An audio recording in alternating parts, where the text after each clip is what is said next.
ঢাকায় একজন যে ছাত্র দল কর্মীকে হত্যা করা হলো, এই বিষয়ে আপনি কি বলতে চান? আসলে এটা খুবই দুঃখজনক একটা বিষয়। আমাদের ছাত্র দলের এক ভাইকে আমরা হারিয়েছি। উনি একজন সাহসী যোদ্ধা ছিলেন, আমাদের সমস্ত প্রোগ্রামেই অ্যাটেন্ড করতেন।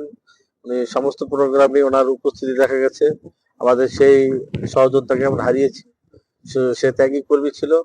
সে ত্যাগ স্বীকার করে এই 5ই আগস্টের যে আন্দোলন, এই আন্দোলনে সফলতার অন্যতম ভূমিকা পালন করেছিলেন।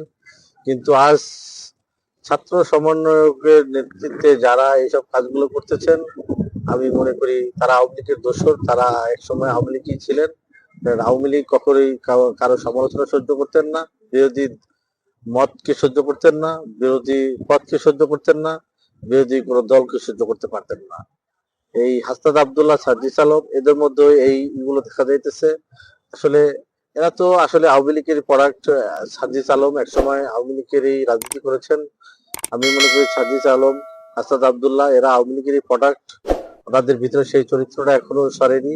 আমি আশা করবো ভবিষ্যতে ওরা সেই চরিত্রগুলো পরিহার করে রাজনীতিতে মাধুর্যময় একটা পরিবেশ নিয়ে আসবেন, ভালো রাজনীতিটা করবেন, ভালো দিকে এগিয়ে নিয়ে যাবেন।